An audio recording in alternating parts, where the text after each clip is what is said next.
अपनी हार को सामने देख एक डरी हुई, बौखलाई हुई, कायर बीजेपी चुनावों को रद्द करना चाहती है। आप सब जानते हैं कि इस चुनाव में साफ मेजॉरिटी, साफ बहुमत इंडिया गठबंधन के पास है। ये पहला सामना है, पहला मुकाबला है भाजपा का, और इस चुनावों में साफ तौर पे बहुमत इंडिया गठबंधन के पास है। आप जानते हैं कि कुल मिलाकर 36 मतदान होने हैं। 36 में से 20 से अधिक वोट इंडिया के पास हैं और 14 से 15 वोट भाजपा के पास हैं। यानी कि साफ तौर पे इंडिया गठबंधन ये चुनाव जीतने जा रहा है। लेकिन अपनी हार को अपनी आंखों के सामने देख एक कायर बीजेपी रद्द कर रही है और गैर कानूनी हथकंडे अपना रही है। सबसे पहले इन लोगों ने सेक्रेटरी इलेक्शंस को बीमार कर दिया। आज इन लोगों ने चुनाव के जो प्रिसाइडिंग ऑफिसर होते हैं उनको बीमार कर दिया। ऐसा लगता है कि पूरी की पूरी बीजेपी इंडिया गठबंधन को अपने सामने देख बीमार हो गई है। और बीजेपी क्या मैसेज देना चाहती है इस देश में कि ये इस देश का लोकतंत्र क्या इतना कमजोर है कि जब बीजेपी चुनाव जीतने की स्थिति में होगी तो चुनाव होगा, लेकिन अगर भाजपा ये चुनाव हार रही है तो चुनाव नहीं होगा। क्या ये मैसेज देना चाहती है भाजपा? और मुझे ये कहने में रत्ती भर भी गुरेज नहीं है कि भाजपा की हालत उस बच्चे जैसी हो गई है जो जब एक गली के क्रिकेट मैच में आउट होता है तो अपना बल्ला लेकर चला जाता है, अपना बैट लेकर चला जाता है और कहता है कि अब मैच नहीं होने दूंगा मैं, अब गेम खत्म हो गई। इस देश को क्या नॉर्थ कोरिया बनाना चाहती है भाजपा कि चुनाव ही रद्द करा दिए जाए? ये बहुत खतरा है इस देश के लोकतंत्र को भाजपा से। और मैं आपको साफ तौर पे ये कहना चाहता हूं कि अगर इंडिया गठबंधन एकजुट होकर ऐसे लड़ता रहा तो वो दिन दूर नहीं कि भाजपा इतनी बीमार हो जाए कि भाजपा को लोकसभा 2024 के चुनावों से भी भागना पड़ जाए।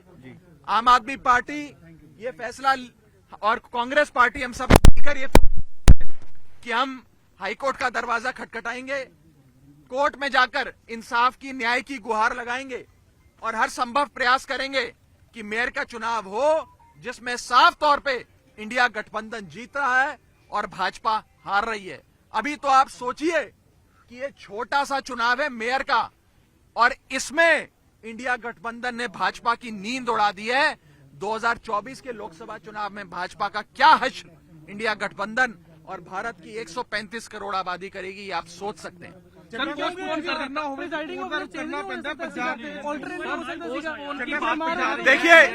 देखिए हम आज भी इलेक्शन प्रशासन से यही विनती करेंगे कि अगर एक प्रिसाइडिंग अफसर बीमार हुए हैं तो आप दूसरा प्रिसाइडिंग अफसर नियुक्त कर दो, जिस मर्जी को चाहे नियुक्त कर दो।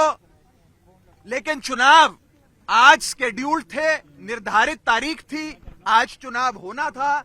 अगर आज चुनाव नहीं होता है और भाजपा पहले सेक्रेटरी इलेक्शंस को बीमार करती है, फिर प्रिसाइडिंग अफसर को बीमार करती है, फिर इलेक्शन रद्द करती है, ये साफ दिखाता है कि एक कायर बीजेपी इंडिया गठबंधन के हाथों अपनी हार को देखते हुए डर गई, बौखला गई और उस बच्चे जैसा बर्ताव कर रही है जो बच्चा गली क्रिकेट में आउट होने के बाद अपना बल्ला लेकर घर चले जाता है कि अब मैच नहीं होगा।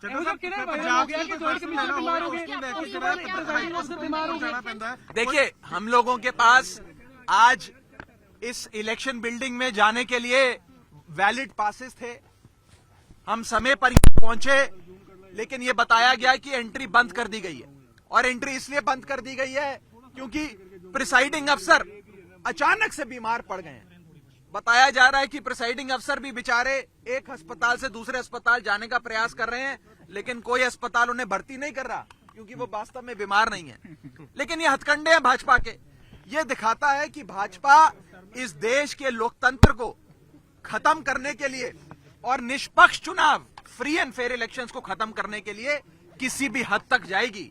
मेरा आप सबके माध्यम से देश की जनता को भी निवेदन है कि पार्टियां आएंगी जाएंगी, सरकारें भी बनेंगी बिगड़ेंगी, लेकिन इस देश के लोकतंत्र को बचाने के लिए भाजपा से छुटकारा पाना जरूरी है। अगर भाजपा बनी रहे चुनाव रद्द कर देगी और भारत को नॉर्थ कोरिया बना देगी। तो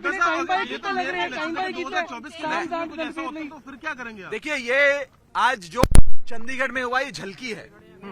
भारतीय जनता पार्टी 2024 के चुनावों में भी हर संभव हथकंडा अपनाएगी, चुनावों को, फ्री एंड फेयर इलेक्शंस को, निष्पक्ष चुनाव को इन्फ्लुएंस करने के लिए, प्रभावित करने के लिए।